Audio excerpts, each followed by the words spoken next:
Welcome back to the TCG Pro Show. I'm Brad. I'm joined with my co-host and father, Don Williams. Hey. And we're back for season 2 of the Pro Show. In this episode, we're going to talk about general contractors versus handyman, maybe specifically where they're related in the real estate transaction, but generally speaking as well. So welcome back to the show in our new season. I know it's been a while, and it all feels almost new again, doesn't it? That's right, it does. So we've been busy on all kinds of projects, and maybe before we dive into the topic, just to kind of give you guys an update in case you're not familiar, we have a super exciting new thing going on. We are doing realtorseee, specifically an elective that we have created especially for agents to make the process easier. We know you guys are looked to do everything. We want to help you be that superhero. So we have our superhero CE elective, insider tips on home inspections. It's not just for new agents, though. No, it's not, and it's really interesting how well received it is. I mean, everywhere, all the people that have gone through it so far, the agents that have gone through it, I just get, it's amazing. They finish up the 4 hours and they're like exuberant over, wow, this is great. Yeah, so, we've gotten such warm feedback, which is really awesome. It makes the whole thing worth it. This is not for us. This has been, a real labor of love to put this together because we want to give back to the community, and we see there are deficiencies and struggles and headaches, and those stresses don't have to be as significant, certainly not every time, right? So Brad, I just, I heard you kind of tell a little bit of your story at the last CE class. And I think it's really important for people to know where you come from as we start this new series. So just if I know this is off the cuff, but just kind of tell your background, Yeah, so, I like to say that my whole life has been around houses and homes and construction. Certainly since I could remember, Dad here has been building custom homes, and not much after that. My mom made a transition from working for the airlines to being a real estate agent, getting close to 30 years ago. Right. And so I grew up around this stuff, and I've seen every different side of it. I sympathize with agents. I saw Mom on call for her clients almost 24/7, or at least that was the expectation. And I also grew up going on the construction site, and I wasn't always happy about it, but I grew up working on the construction site once I was old enough to do that. So, I've been around homes. It was our transition into home inspections that really has opened our eyes to a different side of the process, and that's the struggles that people face. So, we were talking about this class, comes out of that, and that we saw that clients are fearful. I take it for granted that I feel like things in a house can be fixed. I mean, I don't want every house. Right. There are houses that I would run from, but I also know that everything can be fixed. It's really just a matter of resources and whether that makes sense or not. But, we saw people experiencing a lot of fear and a lot of anxiety over their purchases, and they didn't really know what to expect. That really birthed the closing guys, not just this class is helping that process. And we also saw agents with so much more than what their job description loaded down on them. Agents are looked to do everything, supply every vendor. I mean, they're acting a lot like a general contractor would. And it was this experience. It's like, how do we help the process? How do we make it smoother? And, I really do believe education is a big part of that. And the more informed we get, I also think that you don't want to try to be a jack of all trades, and so for that, you need a great team, and even though agents are self-employed contractors, they work for themselves, that doesn't mean that they don't need a great team working with them. And so, it's a mix, right? And so the class is designed to give you that education because there's a lot of home inspectors out there, and you can control who you work with on the buying side. I mean, you can hire us on the buying side, but on the selling side, when you're a listing agent, when you're representing a seller, you don't have really any control over who comes out. So, the better you can prepare and understand that process and be ready for it, the easier your life's going to be. So if you are interested in the class, we have an awesome date coming up on November 14th in Winston-Salem. We won't just have the continuing education. I'll be joined by my friend and colleague, Mark Saunders. He'll be teaching gin up in the morning. We'll have lunch provided for you, so that's pretty awesome. And then the afternoon, we'll go through our superhero agent series. I apologize, I have a cold and it's affecting my brain. In the afternoon. So it'll be a great day if you want to come out. We have limited seating, so the sooner you get on to register if you're interested, the better. Closingguys.com. There's more information about that, and there'll be a link right on that page for the November 14th event. If you're just interested in the class, you're like, I don't want to take my CE till later, you can also get on our mailing list right there on that page. This segues us really nicely in today's topic, though. Absolutely. So, what happens is, the home inspector, whether it's exceptional home inspections or one of the many other home inspectors, I don't know if you know this, there's almost 1,500 or more home inspectors in North Carolina. When we started, what was there? 900. 900. So it's grown by over 50% in not too many years, in about 6 years. That's a really, really big increase in inspectors. I think the people that train home inspectors have the best of intentions, and I think that they're great trained. The educators we know, we can't speak highly enough of them. Unfortunately, licensing education, agents can sympathize with this. They understand this as well as anyone. Licensing education doesn't necessarily prepare you for your job duties. And that could be the topic of a whole another pro show. Yeah, really? and I think we should talk about that in the future. So there's a lot of home inspectors out there that maybe they're not equal. Not everyone's equal, and I think that that's probably the fairest way to put it. And some people have a longer perspective. We're spoiled to have a long perspective with houses and a lot of experience. Not all home inspectors do. But nonetheless, a home inspector comes out, new, old, or otherwise, and they find issues. And even the best intentioned and best equipped home inspectors are going to leave you with a list of things wrong. This list gets kind of pared down, usually by an agent's help. So if you're a client, your agent will help you bring this list down to what we call a repair request list. And it's what happens next that is something that we have a lot of feeling about. I don't know how to describe that. How do you handle that next? Who comes out? On a home inspection report, just to give you a little bit of perspective, we're required to refer everything in our comments in the report to licensed professionals. So oftentimes, even small repairs will get referred to a licensed general contractor. And, we hear a lot of feedback that that's not reasonable sometimes. And, who should repair it? When should you call a licensed general contractor? When is it okay to get a handyman? What are the benefits and pros and cons of each?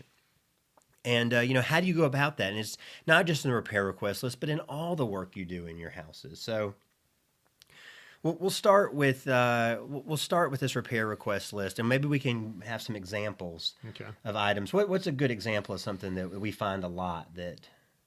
Well, things that we find a lot that don't necessarily require, even though we may refer it to a licensed general contractor, things like adjusting doors or, door locks or, making sure everything latches like it's supposed to, or maybe it drags on the frame, it needs to be repaired. A good handyman can take care of those kind of types of things. I'm just trying to, as far as... And the reason you might want to get a handyman instead of a general contractor is cost and ability to get somebody out there. Now, people that handle repair request lists, handymen that do that, are very busy right now, especially ones that are competent. Right. So it's not always easy to get them out there, but they're accustomed to doing smaller repairs for smaller amounts of money. Right. Our background is in building houses and being general contractors. We both are licensed general contractors. It's not easy for us to help people with little repairs. No. We're not set up for it. And that's one of the cons to getting a general contractor out is usually they are set up to do more significant projects and repairs, and those small things don't really fit into their business model. And so if they can come out, it often ends up being on the expensive side. Sure. And I think that's what people are trying to avoid, right? And that's the con to bringing out the licensed professional is cost. Right. But there are items That's that right. it is important. And I think as much as anything, I think what we have learned is if I guess the main thing is you want someone that you can rely on to stand behind what they do. If it's a handyman that provides you with an invoice and he stands behind it, if he actually provides some type of a warranty with what he's doing, I think that has more value than just a guy that does it all and don't call me. Well, there you go. And that goes to a really important point here is what are you looking for in a contractor in these situations? And whether you're buying a home or you own a home and you're getting repairs done or you're doing a remodeling project, you want to look to contractors that stand behind their work. That's a big part of it. And you don't have to have a license to stand behind your work. There is an advantage to working with licensed individuals. That gives the customer, the client, a leverage. So if I say I stand behind my work, I do something wrong, and I say I'm not going to help you, the client can then go to the licensing board and file. There is recourse there Right. that a handyman may not feel. That really small claims court might be the only way to deal with this dispute. And nobody wants to think about that. No right? one wants to go there. No one wants to have to go to any of that. Everybody just wants their repairs done right. But there are situations where, during this home buying process where it goes all wrong. And I think there's kind of a certain situation that's more common than not. And that's when a lot of times sellers are asked to deal with repairs. Yeah. Yeah, I think you're going to get a better job if you actually you're okay with living with whatever gets done. So if you handle that repair list yourself on the buying side after the close, Right. whatever, then you have more control over what you actually end up with. I'm just thinking of a couple of situations that we have run into where I think it's been more important to have had a licensed general contractor, and in crawl spaces where repair work is done, especially where they're adding piers or temporary floor jacks, that kind of thing to support a floor system or to beef up a floor system. If it's not done correctly, it's not going to last. If they put the support, if they don't put some type of footing or the proper size block that is acceptable under that jack or that support, it's just not going to last. A lot of times we'll go in and we'll see those floor jacks just laying over on their side because they weren't secured, to a girder, and they were unsupported on the bottom. So any bounce or movement in the floor, those temporary jacks just fall over. So you don't have anything there. And I just feel like if you hire a licensed general contractor, number one, he's more likely to know what is required to do the job properly, and then secondly, of course, he knows that he has to stand behind what he does. That's right. And, we see so often these structural repairs and supplemental type work where they're adding support especially as in older homes more than anything, done incorrectly. And the problem is when it's done incorrectly, you end up with a bigger mess than you started with. It's harder to repair correctly because of what they have done incorrectly. And it's not just adding support. This can go to when there's damage, when there's damaged floor system members, if they don't know what they're doing. And, this is not a technical show, but if you don't repair the piece right, if you do too small of a repair, it doesn't do any good at all. You might as well have just left it be. And that's what we see, so a floor joist will go bad and they replace a little piece of it, but it's unsupported. It's useless. Right. And that's a problem that you can run into. And, why do people have, inspectors and people do that kind of work? Is because they don't want to go in the crawl space. Right. So often there's no one checking behind them. And really, we did a live on our home inspection channel talking about this, but really the inspector's not the person to go in and guarantee the work or go in and check the work. You really are very reliant on the contractor. So, people that have a license have to stand behind it. That is, and I don't mean to say that people don't have reputations that don't have licenses. There's plenty of general repair people that we know that are very capable of being general contractors and building houses. They are usually very busy, and they're also expensive, just like a licensed pro would be. How about another example? What would be the pros and cons of going to the trouble to hiring a general contractor for, say, deck repairs? Well, I mean that's a safety concern. I mean, how many times have we seen deck repairs that were not done properly?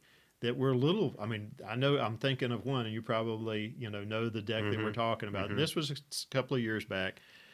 I mean, we weren't comfortable with both of us being on Mm-mm. this deck. I mean, it was a high deck. I mean, it was up probably 8 to 10 feet off the ground, and it literally. I mean, I went up the steps, and I was being careful where I stood on the steps, and then once I got up on the deck surface, it was shaky up there, and they had just had a repair person come in, and there was some new lumber installed on this That on was about this. the extent of it. Yeah, and it just obviously that repair person did not know what they were doing, and that's dangerous. I mean, it literally, if you get a live load on that deck, I mean, it could collapse. How many times have you seen in the news of platforms or decks that collapse? And that's what can happen on a deck if it's not taken care of. There are a lot of intricacies about a deck that are extremely important that you get right for them to be safe. How it's secured to the home, how the bracing is Mm-hmm. it properly supported, or are there footings underneath the bracing, or the bracing is at the proper size, has it been bolted, are there hangers, metal hangers and straps where they need to Right. be, and steps, are they properly supported, are the stringers in good shape? I mean, the list is it Yeah. really is pretty significant on a deck. Right. And so it's important that and most of the time a licensed general contractor is going to know the proper way, that what's required to make that a safe deck. Right. Another thing to add to that list would be spacing of the balusters or the pickets. You know, are they the proper spacing? Have they left too wide a gap in there? Are they secure? There's just a number of items I there know. And that my need to mind be is looked. reeling with experiences that we've seen on site Yeah. where these things are done incorrectly and unsafely. Yeah, so if it's a matter of putting a couple of nails back in place or replacing a board, yeah, can a handyman do that? Absolutely. But if it's beyond that, um, yeah, I really feel like the licensed general contractor is going to be your best bet. Now there are handymen that build decks for a living. I've seen them; they do great work. Hmm. So, and they're not licensed, but they know what what's the code, what are the safety features that need to be in that Right. system. So you can differentiate, look for experience, look for that kind of thing, as much as the license. But the license is one way for you to tell, a great way for you to tell. Yeah, and I think that when decks are constructed, there's what's called the building code, and those are minimums. Those are minimum Mm. standards to which things are built to. And the unfortunate thing is those minimums are not all that high. And when decks are built by people that don't understand, building a deck is a lot like framing the floor system of a house. Mm-hmm. If you don't have the knowledge to do that, then you really don't have the knowledge to build a deck. Right. It's the same type of construction. You need to understand those things. And, the unfortunate thing is we do see a lot of them that aren't even built to those minimums. Mm-mm. To the same respect, like you said, it's not black and white. There are building companies out there that only build to absolute bare minimums, and they're no more careful or concerned than others. So, Mm-hmm. it does come down. The responsibility of who you hire comes down to doing your due diligence, and I don't mean like as in buying a house, but your research into the work that people do before you hire them, Right. because they're not all inspectors are created equal, not all handymen are created equal, not all general contractors. Well, that's true too. There are people that hold general contractors licenses that are not necessarily have your best interest at heart and don't do the best job. And I know that there are TV shows out there that have gone to exposing bad general contractors, but the thing is, it's like we said, they are still held to a higher standard than just the guy with the pickup truck and a couple of tools and whatever. And not to say that some of those guys don't do fantastic Right. work. We've seen some do-it-yourself style decks that are extremely high standards. And to the same respect, I've seen ones that are so questionable, it just really makes you scratch your head. I mean, we've seen some, it wasn't all that long ago, we saw a very homemade deck and they'd set a hot tub on it, and it was just like, no one's really worried about it. They're not thinking, but thank goodness that one was fairly low. But, I think that those are a lot of those types of things. Like you said, supporting stairs. I can think of many instances, far too many, for all those situations that are done incorrectly. But like you said, there are certainly repairs that don't need a lot of expertise. Replacing deck boards. If you're just replacing, re-putting down material that was there already, that's become aged, that doesn't require a high level of expertise. Now, you can make a mess of it, but that doesn't require a high level of expertise. What are some other areas? Well, I just you kind of opened something up here that I just want to, and maybe this is kind of a little bit off topic, but just because you have a license as a general contractor isn't a guarantee. You still need to do your research, even if they have a license or to their name, behind their name. Is that? I mean, that's very fair. And just again, maybe a little off topic, but it truly, in my thinking, it's harder to get a home inspector's license than it is to get a general contractor's license. When we got our home inspector's license, there were people that literally would set for the general contractor's license just to cut getting their home inspector's license. And general contractors don't have to have continuing education or really any schooling for that. So it's really important to do your homework, even if they have a license behind their name. Is my whole point. So no, that is absolutely true. We know there are people out there that hold general contractor's license that have next to zero construction experience. Yeah. And there are certainly framers and carpenters out there who could build a house as well as anyone who don't hold a license. So it really becomes, I know that we didn't come up with very clear answers in this show, but I think that those are kind of realities. Well, so I think that what's important is, as licensed home inspectors, we are required to refer to licensed professionals. That's what we have to do, and the reasoning behind that is what we have stated. It's consumer protection. It's consumer protection. It's not to inconvenience. This is the important thing. That is not in place to inconvenience you as an agent, or you as a home buyer, or you as someone who's selling their home. That's not the intention of it at all. The intention is to create a layer of protection so that everyone is treated fairly. Like that's the goal here, and you have to use your common sense. And I think this kind of goes back to, the whole process. This is why it's important to take the CE class and get more familiar with these kinds of things so that you can guide clients through this process. Because maybe you're dealing with an inexperienced inspector, and he is insistent to your buyers that a licensed general contractor needs to come out and fix a door that doesn't latch. And now the buyers who don't understand are now insistent on that, and the sellers are upset, and you get into this big situation. And so it is a tough thing to juggle in today's world. And but I think that the important things are, one, find people who stand behind their work. If a seller is doing repairs, and we understand that is going to happen some of the time, even though we don't believe it's the best practice, make sure you get guarantees, receipts of work done.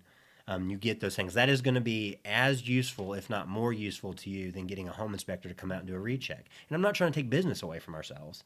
But rechecks are really not the guarantee you need. You don't want to try to shift the burden to the home inspector. They didn't do the repair. You want to make sure that the person who did the repair is willing to take responsibility for what they've done. Okay. Because we do see things that happen in these repair request lists. Do you have any stories off the top of your head? I want to be careful what we share, but about maybe some repairs that were done incorrectly.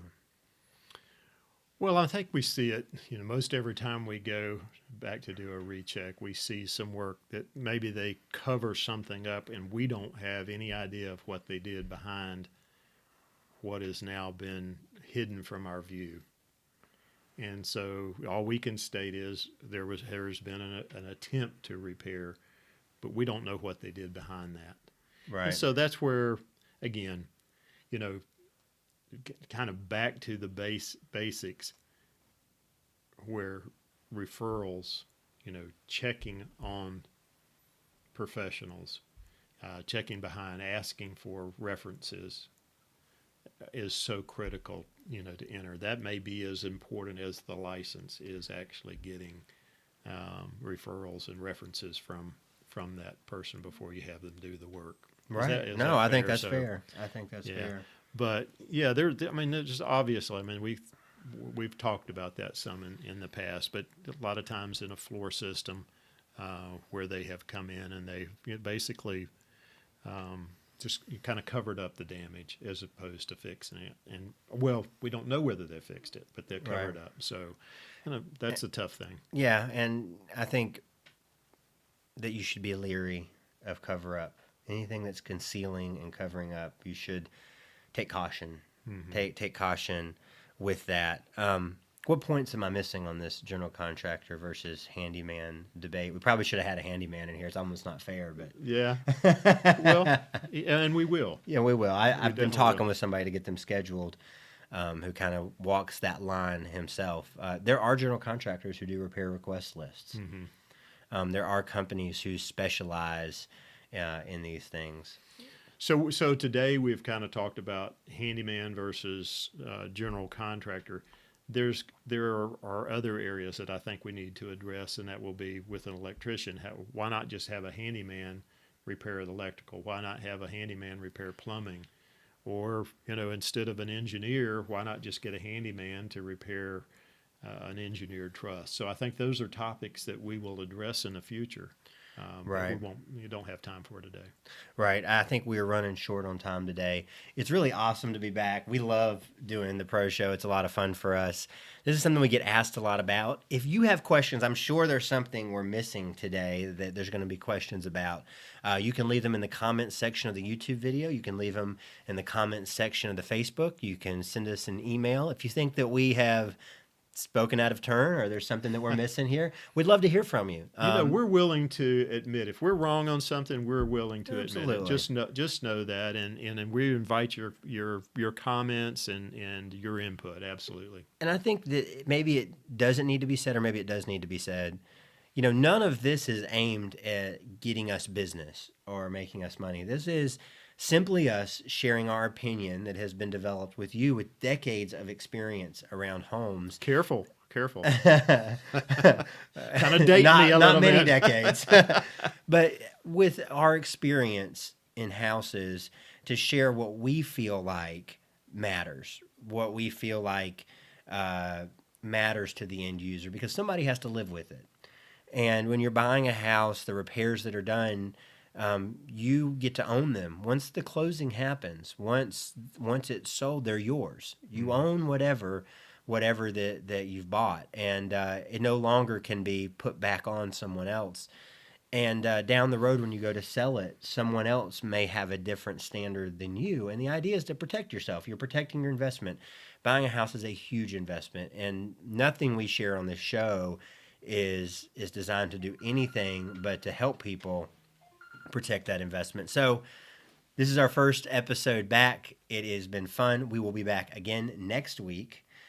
We have a really exciting guest. We will be talking to the local publisher of the Real Producers Magazine, Real Producer Magazine, which is going to be really fun. I know you guys are going to enjoy that. She gets to work with and meet some of the best agents in the area, and I'm sure she has some cool insight about that whole process. And it's going to be a fun season. So we'll be running the season through the end of the year. Our goal is to air these episodes on Tuesdays at 12:30. We'll do our best to make that happen. But until then, we will see you guys if you are interested in our class. and you'd like more information, again, go to closingguys.com and you can find out more information about the CE class. We also have some other super exciting things That coming was up. probably someone calling in already Yeah, to contest something we said. So. Well, we don't take live calls from the show. So we'll see you guys next week. Thanks for joining. If you stuck around this long, we sincerely appreciate you sharing your time with us. So I'm looking forward to this new season. So yeah, we have a great guest. So we'll see you guys next week. Bye.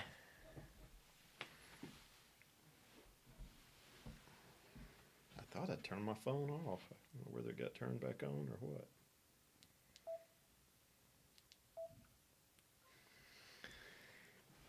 Cool. Yeah.